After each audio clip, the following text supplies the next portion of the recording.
You were not a mistake. You were not an accident. You were here for a reason. I know you're going through some hard times. I know life at times might feel rough, or you might feel weird, or things might be frustrating, but it's not going to always be like this. Your condition is not your conclusion. I've got to just take maybe 5 minutes to kind of just unpack my story so that you have an idea of who I am and why I speak with the passion that I speak with. There was a time when I was in a really dark place. You know, my mom had me when she was 16 years old. I grew up without my biological father in my life.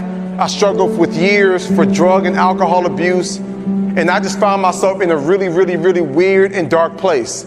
I had to repeat the 7th grade, and when the 8th grade came around, I'll never forget hearing at a parent-teacher conference, a teacher tell my mom that I wasn't high school material. And I came to tell you that words are powerful. And when I heard that statement, I remember feeling like, wow, you know, like I am really, really a failure, you know? Like it's one thing to tell a student, hey, okay, you're about to graduate from high school, you're not college material, you're not gonna go to an Ivy League, maybe you should go to a tech school. Like I've heard that, right? Like different people have different paths, but how do you tell middle school kids that they're not ready for high school? Like it affected me. And I'll never forget going that next year, and after a series of events, a lot of fighting, a lot of struggling, that school ended up kicking me out. They got all bent out of shape because I cut the electricity off. The next year I went to another school, got the report card at the end of the year, and because I did not do well and I did not put good in, when I got that final report card, all F's, 1 C. And my mom is this tall, but when she gets mad, she turns into the Hulk, you know? And I'm thinking like, this is not gonna be pretty. But I came up with a plan. I said, you know what, I'm gonna change my grades. So I went to the library, I got that whiteout, I crossed off all the F's and the C, I took a fancy pen and a ruler, and I put those small little dots and lines, and I gave myself all A's and 2 B's. Then I made a copy of it. And as soon as I got home, I gave it to my mom. She took one glance and was like, boy, where your real report card at? I said, Mom, let me explain. She said, no, I don't wanna hear it. I know what happened. I said, you do? She said, yes. You probably lost it, how you always lose stuff, and you went to the office and they had to make a copy of theirs on file. I said, yo, you be knowing, Mama. She's like, I'm like, you know everything. She's like, I know. But at the end of that summer, when my real report card came in, it was really rough. I'll never forget, like, when I first tricked my mom and she saw it, she was like, I'm so proud of you. She started crying. I even got emotional. I was like, I told you, Mom, I'm gonna make you proud. She hugging me, I'm hugging her. We got like a breakthrough. And you're probably wondering, like, Jeremy, why were you crying? Like, you know you didn't really earn all A's and 2 B's. Well, for the first time in a long time, I didn't feel like a failure. Like, I actually felt successful, like worthy, like, I felt like I was good enough. And so that was a bit of an emotional moment. But it wasn't real because I didn't really earn those grades. Now, when my school sent my real report card home and my mom saw it, she was in denial. My baby made A's and B's. So she called the school. I was like, oh, hang up the phone, Mama, hang up the phone. And again, she's in tears. But now what was once tears of joy, now it's tears of sorrow, tears of pain, tears of frustration. And she's trying to figure out, like, I wish my baby would just get it together, and I was so hurt, but I felt stuck. I was depressed. I was tired. I was struggling. I felt like I was an accident. Like, what's the purpose of life? Like, why am I here? You know, I felt like I couldn't fit in. When it was time to read, I didn't want to read because somebody was going to tease me because I wasn't a good reader. We was always getting into fights. People was bullying me. Then there was a time when I was the bully. Like, I just struggled, and I was like, what's the point of it all? And my mom's a great mom, so she moved me to another school. So now I'm at the school now called Huntsville High. This is my 3rd school for the 9th grade. Now I'm at this new school, and I don't know how to explain it to you, but I got a group of teachers, I felt like they were weird. They were saying stuff like, Jeremy, we believe in you. I'm like, me? One teacher was like, oh yeah, Jeremy Anderson, up top my man, this is gonna be the best year ever. I'm like, okay. One teacher, I had to ask him, I was like, wait a second, y'all are way too enthusiastic. Did y'all get my transcripts? Like, y'all got the right Jeremy? They was like, yep, we got the right Jeremy, but you're in a new season now. So you don't have to worry about the past. I was like, yeah, but you do know about last year? Yep, I said, you know, this is my third school. They was like, we're not worried about that again, Jeremy. You're in a new season now. So let's not bring old things into a new season. And they began to speak life to me. They began to encourage me. They began to affirm me. And because I was young and I was immature, I kind of felt like, well, you don't really understand my story. You don't come from where I come from. And I'll try to build a wall up. But you know what knocked that wall down? It's love. You know what knocked that wall down? It was perseverance. You know what knocked that wall down? It was like unwavering commitment and support. And I realized you can be black, white, purple, blue, green. We need each other. And if you're showing up because you believe in me and you see great things inside me, like maybe, just maybe I can do great things. Your mindset, your belief system is everything.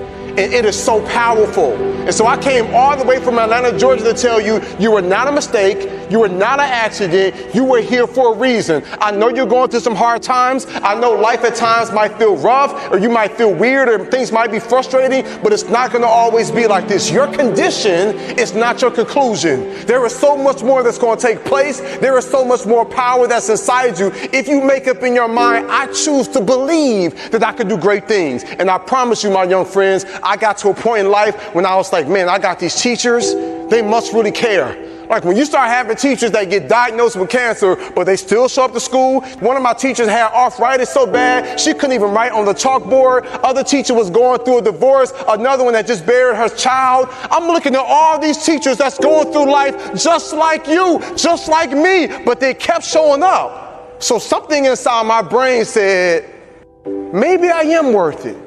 Something inside me said, maybe I can do great things. For them to jump through all these hoops and go out of their way to kind of connect with me, for them to make these sacrifices, maybe it is possible for me. It's the same way with you. Sometimes I go back to like being that little boy in the hallway that ever heard that teacher tell my mom that I wasn't high school material. Then I have to remind myself like, no. That's not true. I am that. I can do that. I can achieve that. Sometimes I have to remind myself, what am I telling you? Like life can be hard, life can be rough, but there's something special and there's something powerful about the human mind and about the human spirit and about the human will when you tell yourself, I won't give up, I won't surrender, I won't quit. I'm going to show up every single day and do the best that I can. And here's the beautiful thing about you is while you're going through your process and while you're trying to navigate these waters, and while you're still, trying to tweak some stuff within yourself, you still got the power to save somebody else's life. You got the power to speak up for others. You got the power to be the voice of reason for someone who might be on the verge of doing something they shouldn't do. You have the power to brighten somebody's day. Your words are powerful. Your energy is powerful. And so I don't want you all to think that you have to have it all together and everything for you has to be perfect in order for you to be a leader. No. You can make an impact. You can make a difference. You can save somebody's life right now by you just being unapologetically you, and you walking in that calling and you speak life and you affirm and you let others know I see you and I'm with you and I got your back and you're not by yourself, and I will hold your hand as you go throughout this journey. And even though I'm struggling, I don't mind fighting on behalf of you, and we're going to figure this thing out together. Key word, together. We're going to figure this thing out together. There's something beautiful about us having that mindset of us being together. You know what I'm saying? Not black, white, Asian, Hispanic, not Republican, Democrat, independent, not gay or straight, not like male or female, like us coming together saying, man, we are human. We are here. And I believe that there is more that makes us together. There is more than we have in common than we have that's not in common. And I believe that our differences is what makes us so doggone amazing. Our differences. Think about that, right? Like there is so many amazing things, and there are so many different amazing personalities, and there is nobody else on this planet exactly like you. So I believe then we make a decision to say, you know what, we will come together as a people. We will come together as a nation. We will come together as a state. We will come together as a city. We will come together as a district. We will come together as a school. We will come together as a grade. We will come together as a class, and we will value each other. We will speak life to one another, and we will help each other go to that next level.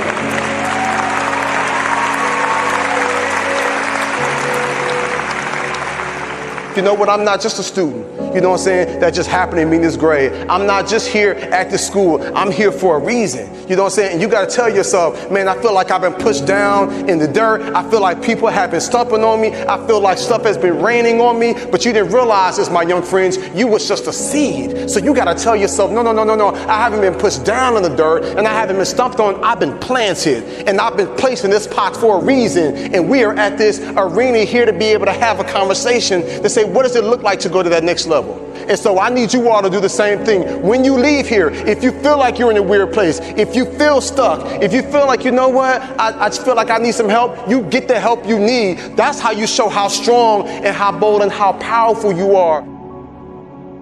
What's the next app that you're going to create?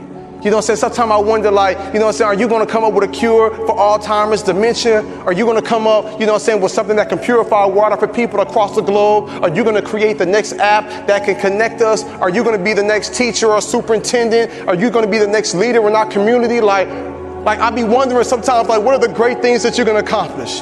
And there are times when I look at what's happening in the world, and I'm a bit discouraged. I got a 7-year-old daughter and a 1-year-old baby boy. Sometimes I look at the crazy stuff that's happening in this world, and I'm like, man, what kind of world am I raising my kids in? But then I'm encouraged because I get to come to events like this, and I get to look in your faces and connect with you. And I have no doubt that there's great things inside you, and that you're going to experience some amazing things inside your life if you make a decision to say, I'm going to speak up, I'm going to stand up, I'm going to save a life. If you tell yourself, I will be a leader. If you tell yourself, I'm going to show up every single day at my school, and I'm going to go above and beyond, because there are some kids in some different countries, in some different places, that wish they had the opportunity to be at my school, to have floors and lights, you know what I'm saying, and screens and technology. I've been some places, my young friends, where I've walked in some schools in some different countries doing some volunteer work, and I'm seeing the facilities they in. I've met some kids that would love to come here and be able to go to a school that has a gym, or be able to go to a school that has AC, or to be able to go to a school that has desks, or to be able to go to school where they get their own books. And then some of y'all tablets and all these extra things. We are so privileged. What do we do with this opportunity that we have? I want to challenge you to make the most of it, to speak life, to love, to encourage, to wrap your arms around those who are struggling, and you let them know, you know what, you're not in this by yourself. What we're not going to do is we're not going to quit. What we're not going to do is we're not going to surrender. What we're not going to do is we're going to just, you know what I'm saying, just stay in this place. We knew that eventually things would change. Like eventually it's going to turn around for my good, and we'll be stronger from it, and we'll be better equipped, and this will make us better people. Now, you can't always control what happens to you, my friends, but you can control how you respond to it.